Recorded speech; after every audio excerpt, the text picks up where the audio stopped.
जय जिनेन्द्र। आज सुनते हैं प्रद्युम्न कुमार और शंभु कुमार के पूर्व भाव। तद्भव मोक्षगामी चरम शरीरी श्री प्रद्युम्न कुमार का जन्म होते ही उनके पूर्व भव के बैरी द्वारा उनका हरण हो जाने पर जब नारद श्री सिमंदर तीर्थंकर भगवान के सम्मोषण में यह शंका लेकर जाते हैं कि श्री प्रद्युम्न कुमार का हरण किसने किया, क्यों किया और उसने अपने पूर्व भव में ऐसा कौन सा जघन्य पाप किया था जो तद्भव मोक्षगामी होते हुए भी उसका इस भव में जन्म होते ही हरण हो गया। इस शंका के समाधान स्वरूप तीर्थंकर श्री सिमंदर स्वामी की दिव्य धमनी में श्री प्रद्युम्न कुमार और शंभु कुमार के पूर्व भवों का जो वर्णन आया है उसका संक्षिप्त वृत्तांत इस प्रकार है। इस जम्बूद्वीप के मगध देश में शालिग्राम नगर के सोमदत्त ब्राह्मण और उनकी पत्नी अग्निला के अग्निभूति और वायुभूति नाम के दो पुत्र थे। वे दोनों भाई वेद विद्या में प्रवीण थे। उन्होंने अपनी विद्या के बल से अन्य ब्राह्मणों के प्रभाव को फीका कर दिया था। विद्याभ्यास द्वारा उन्हें मद हो गया था। वे माता पिता के प्रेम के कारण बहुत वाचाल और भोगों में आसक्त थे। वे ऐसा मानते थे कि 16 वर्ष की नारी का सेवन ही स्वर्ग है। वे परलोक की सत्ता भी नहीं मानते थे, अतः उनको परलोक सुधारने की बात ही नहीं रुचती थी। एक दिन उनके नगर उद्यान में विशाल संघ सहित नंदीवर्धन नामक मुनिराज पधारे। वे शुद्ध रूपी सागर के पारगामी थे। नगर के चारों वर्णों के मनुष्य उनकी वंदना के लिए जाते हुए देख उन ब्राह्मण पुत्रों ने उनसे पूछा, आप लोग कहाँ जा रहे हो? तब एक सज्जन ब्राह्मण ने कहा, मुनियों का संग आया है, इसलिए सभी उनकी वंदना के लिए जा रहे हैं।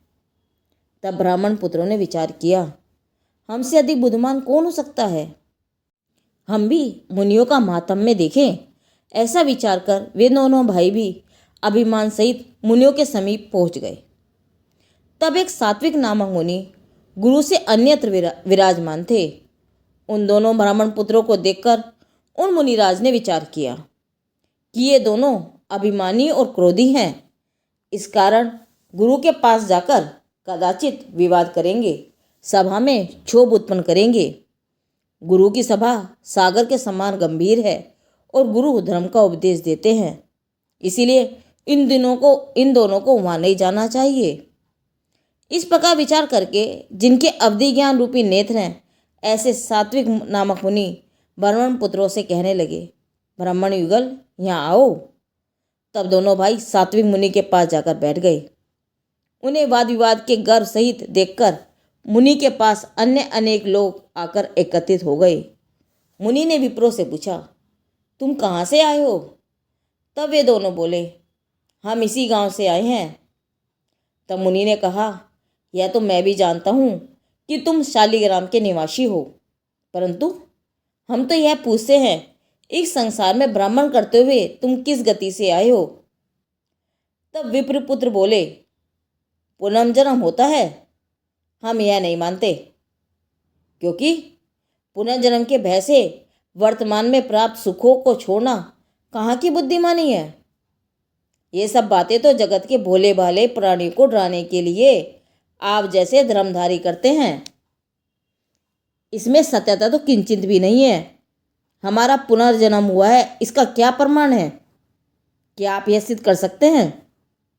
तब मुनिराज सात्विक ने कहा, तुम कहाँ से आए हो यह मैं जानता हूँ और मैं यह सिद्ध भी कर सकता हूँ। फिर विलंब किस बात का, सिद्ध कर दो ना। तब मुनिराज सात्विक ने कहा, तुम दोनों पूर्व में इसी गांव के समीप श्याल थे। तुम दोनों को पूर्व में भी परस्पर प्रीति थी। एक बार गांव में 7 दिन तक भीषण वर्षा हुई, उल्कापात हुआ। तब सभी कृषक अपने अपने घरों से बाहर नहीं निकल पाए, खेतों में काम भी नहीं कर पाए। उसी समय एक परवर नामक किसान की कात थी, जो कि कृषि कार्य में काम करने वाला एक उपकरण है, खेत में पड़ा रहने से भीकर गल गया। तुम दोनों भी भीषण वर्षा के कारण 7 दिन से भूखे थे। भूख की वेदना के कारण तुम दोनों श्यालों ने वह काथी खा ली, जिससे तुम्हारे पेट में वायुशूल हो गया। इससे असहनीय वेदना सहित तुम दोनों अकाम निजरा पूर्वक मरकर पूर्व क्रमबंध से इसी गांव में सोमदेव और अग्निला नामक दंपत्ति के यहाँ अग्निभूति और वायुभूति नामक पुत्र हुए हो। तुम कुल के गर्व से गर्वित हो। यह कुलमत झूठा है। जीव को पाप के उदय से दुर्गति और पुण्य के उदय से सुरगति मिलती है। इस कारण कुल जाति का गर्व करना व्यर्थ है। बरसात रुकने के बाद वह परवर नाम का किसान खेत में गया। उसने सियालों को मरा हुआ देखकर उनके चमड़े से चरस बनाया, जो आज भी उनके घर में है, और वह किसान मरकर अपने पुत्र का पुत्र हुआ है और उसको जाति विस्मरण भी हुआ है। इस कारण वह अपने को पुत्र का पुत्र हुआ जानकर गूंगा होकर रहता है और अभी यहीं बैठा है। वह मेरी तरफ देख रहा है। इतना कहकर मुनिराज ने उसको बुलाया और कहा, तू परवर नाम का किसान है ना? पुत्र का पुत्र होने का शोक को तज कर अब गूंगापन छोड़ और अमृत रूप वचन बोल। इस संसार में जीव नट की तरह नृत्य करता है। स्वामी से सेवक और सेवक से स्वामी हो जाता है। पिता हो वह पुत्र और पुत्र हो वह पिता हो जाता है। माता हो वह स्त्री और स्त्री हो वह माता हो जाती है। ऐसा ही संसार का स्वरूप विपर्य है। जैसे रहट का घड़ा ऊपर का नीचे और नीचे का ऊपर होता है, उसी प्रकार इस संसार में होता है। जीव अनादिकाल से इसी प्रकार भ्रमण करता है। इसलिए हे भव्य, सार वस्तु का संग्रह करके जिसका मूल दया है, ऐसे पंच महाव्रत धारण कर। यह संपूर्ण वृत्तांत एवं मुनिराज का धर्मोपदेश सुनकर वह परवर किसान का जीव गूंगा उनकी प्रदक्षिणा देकर मुनिराज के चरणों में गिर पड़ा। आनंद आंसुओं से उसके नेत्र भर गए और वह गदगद वाणी से बोला, हे मुनिराज, आप सर्वज्ञ तुल्य हो, वस्तु के स्वरूप के प्रत्यक्ष दृष्टा हो। त्रिलोक की रचना आपसे छिपी नहीं है। हे मुनिराज, मेरे मन रूपी नेत्र अज्ञान रूपी पटल से आच्छादित थे, सो आपने ज्ञान रूपी अंजन से उस अज्ञान रूप पटल को दूर किया है। हे भगवान, आप प्रसन्न होकर मुझे दिगंबरी दीक्षा प्रदान करो। ऐसा कहकर किसान मुनि हो गया। कितने ही जीवों ने श्रावक के व्रत अंगीकार कर लिए, परंतु ये दोनों भाई अग्निभूति और वायुभूति लज्जित होकर अपने घर आ गए। उनके माता पिता ने भी उन्हें खूब फटकार लगाई। इससे ये दोनों भाई मुनि के कारण अपना अपमान हुआ जानकर क्रोधित हो रात्रि में मुनिराज को मारने के लिए गए। उस समय वे सात्विक मुनि एकांत में कार्योत्सक करके खड़े थे। इन दोनों भाइयों ने मुनिराज के ऊपर तलवार चलाई। तब वन के अधिष्ठाता यक्षदेव ने उन्हें बांध दिया और प्रातःकाल होने पर लोगों ने उनका यह कृत्य देखकर बहुत निंदा की और ये दोनों भाई भी मन ही मन अपने दुराचार की निंदा करने लगे। ये दोनों चित्त में चिंतन करने लगे कि मुनिराज का महाप्रभाव है। हमने विनयाचार का उल्लंघन किया है, इस कारण कीलित हुए हैं। हमने जिन धर्म का फल प्रत्यक्ष देख लिया। अब यदि बंधन से छूटेंगे तो जिन धर्म की आराधना करेंगे। दोनों भाई ऐसा विचार करते हुए खड़े थे और उनके माता पिता ने पुत्रों को बंधन में पड़ा जाना, सो वे दोनों आकर मुनिराज के चरणों में आ गिरे और मुनिराज को प्रसन्न करने लगे। मुनि तो महादयावान ध्यानस्थ होकर खड़े थे। यह सब कार्य यक्षदेव ने किया। वह महाविनयवान होकर मुनिराज के सामने प्रकट हो गया। मुनिराज ने ध्यान भंग होने पर उनसे कहा, हे यक्षराज, इन ब्राह्मण पुत्रों को क्षमा करो। कर्म की प्रेरणा के शुभाशुभ कार्य होते हैं। ये दोनों आगामी भव में श्री नेमी प्रभु के कुल में जन्म लेकर उनके साथ ही मोक्ष जाने वाले हैं। अतः तुम इन पर करुणा करो। इस प्रकार जब मुनिराज ने आज्ञा की तब यक्षराज कहता है, आप जैसी आज्ञा करेंगे वैसा ही होगा। ऐसा कहकर उसने उन विप्र पुत्रों को बंधन से मुक्त कर दिया। वे ब्राह्मण पुत्र भी मुनिराज के श्रीमुख से यति और श्रावक का धर्म श्रवण करके अनुव्रत लेकर श्रावक हो गए। वे जीवन भर सम्यक सहित श्रावक के व्रतों का पालन करते हुए अंत में समाधि मरण करके पहले स्वर्ग में देव हुए और उनके माता पिता जिन धर्म की अश्रद्धा करके मरे, इसलिए मिथ्यात के प्रभाव से दुर्गति में गए। वे दोनों भाई सब लोग का सुख भोग कर वहां से चयकर अयोध्यापुरी में समुद्रत और धारणी नामक सेठ सेठानी के पूर्णभद्र और मणिभद्र नाम के पुत्र हुए। वे यहाँ भी सम्यक सही महाजिनधर्मी हुए।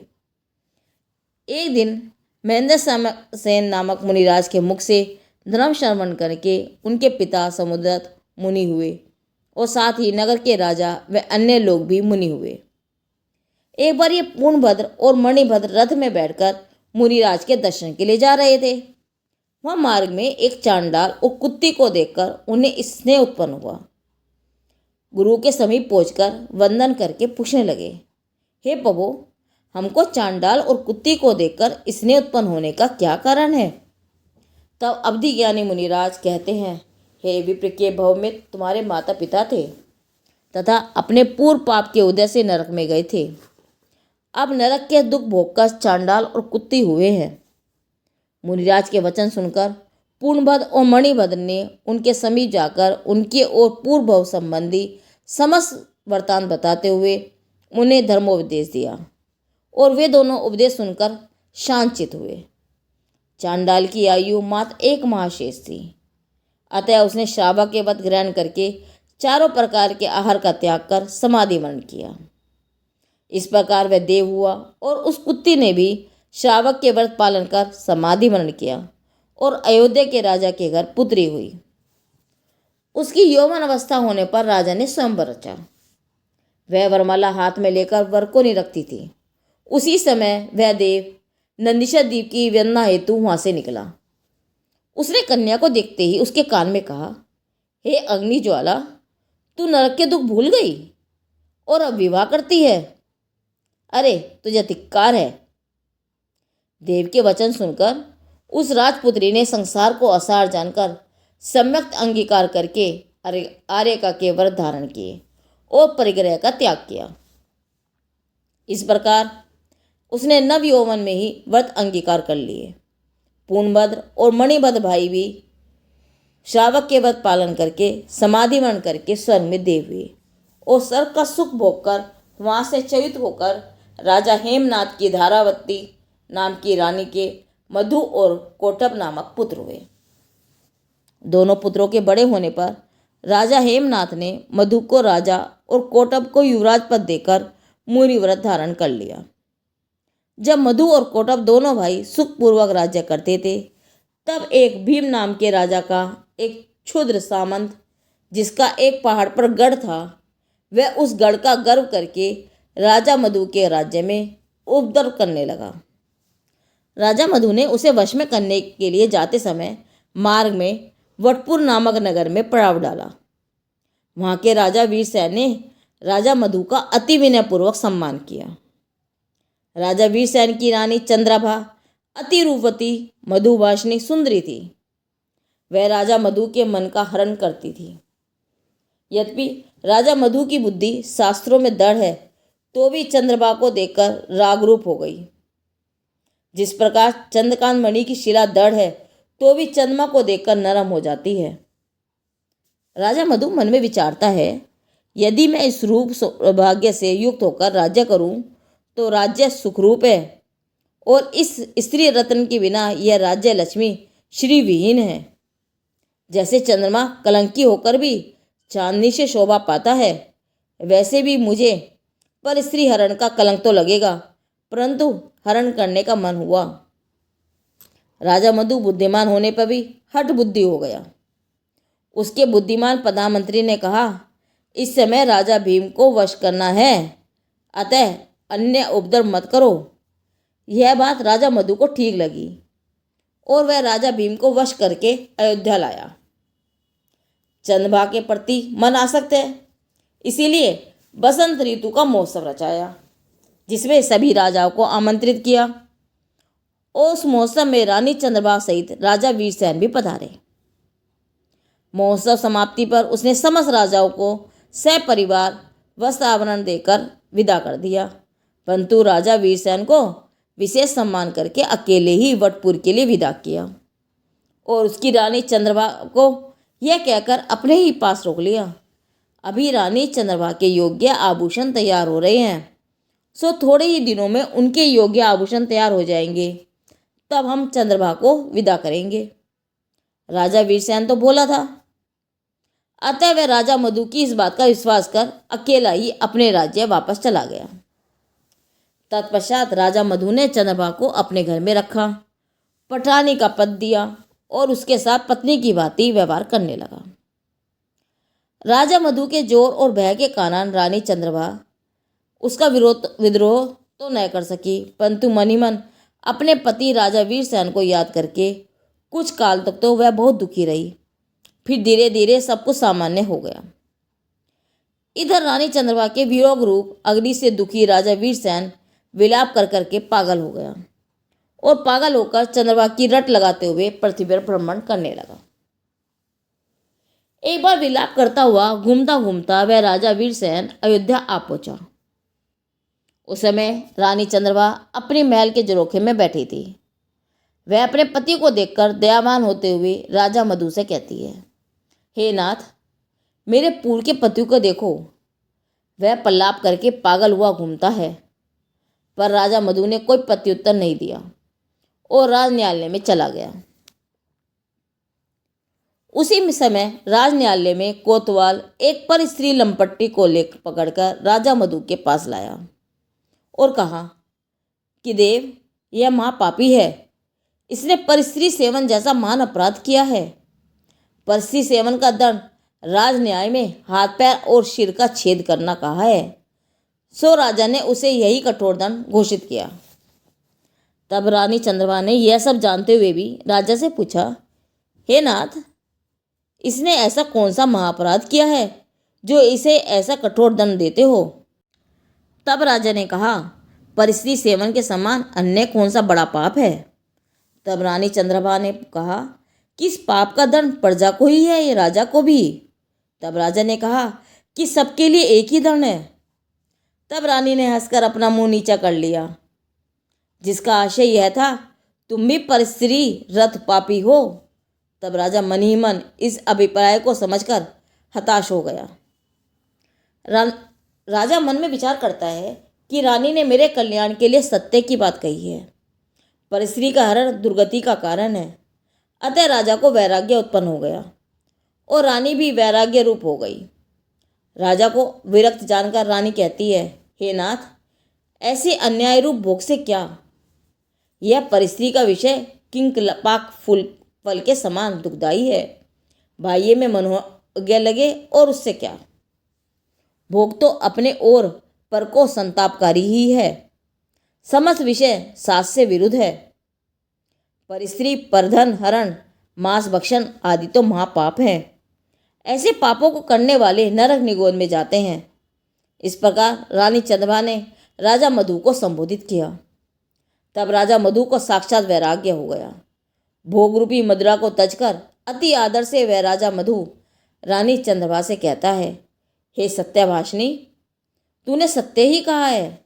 ऐसे कार्य भले पुरुषों के योग्य नहीं है। उससे नरक आदि की पीड़ा उत्पन्न होती है। ऐसा करने वाले महापापी इस भव में दुखी होकर अपयश प्राप्त करते हैं और परभव में नरक जाते हैं। मेरे जैसा राजा भी ही ऐसा निंद कार्य करता है तो प्रजा को कौन रोकेगा? जो अपनी स्त्री में भी अधिक राग करता है वह भी निंद एवं तीव्र कर्मबंध का कारण है। तब परस्त्री सेवन की तो बात ही क्या करें। देखो, परस्त्री सेवन के समान अन्य कोई पाप नहीं है। राजा मधु को स्वयं के द्वारा रानी चंद्रभा को छल एवं ताकत के बल पर अपने पास रोककर रखना अब एक निकृष्टतम पाप रूप लग रहा था और उस पाप के प्रायश्चित करने के लिए वह अंतरंग में झटपटाने लगा।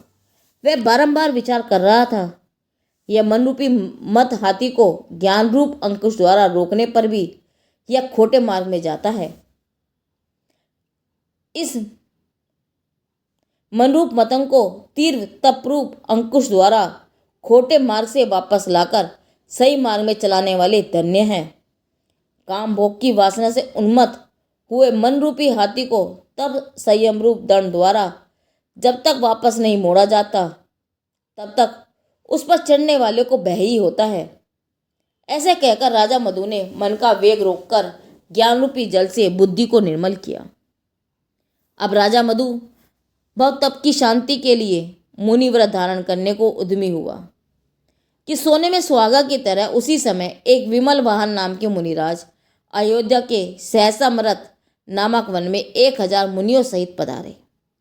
मुनियों का आगमन जानकर राजा मधु और कौटब दोनों भाई सपरिवार साधुओं की वंदना हेतु उनके समीप गए।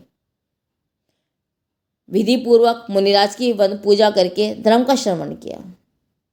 जिसको संसार शरीर और भोगों से वैराग्य उत्पन्न हुआ है, ऐसे राजा मधु अपने भाई कोटब सहित मुनि दीक्षा अंगीकार कर आत्म कल्याण के मार्ग पर लग गए। उनके साथ अन्य भी अनेकों राजाओं ने मुनि दीक्षा अंगीकार की। चंद्रवा आदि अनेक रानियों ने भी आरिका के व्रत अंगीकार किए। अनेक प्रकार से तप करके अंतिम 1 माह का संन्यास धारण करके शरीर त्याग कर राजा मधु 16 सर्ग में इंद्र हुआ और कोटब देव हुआ। दोनों की आयु 22 सागर थी। दोनों सम्यक दृष्टि जीव सर्व सुख भोग कर मनुष्य हुए। मधु का जीव रुक्मणी की कोख में कृष्ण नामक 9वें नारायण का पुत्र प्रद्युम्न नाम का पुत्र हुआ और छोटा भाई कोटब भी देवलोक से चय कर उसी का भाई माता जाम्बुवती का शंभु कुमार नाम का पुत्र हुआ। ये दोनों भाई जन्म से ही परस्पर हित में उद्यमी महाधीर वीर चरम शरीरी हैं और इसी भाव से मोक्ष जाएंगे। इधर राजा वीरसेन आर्ध ध्यान पूर्वक मरण कर चिरकाल तक संसार वन में भ्रमण करके मनुष्य हुआ और अज्ञान तप करके धूमकेतु नाम का असुर देव हुआ।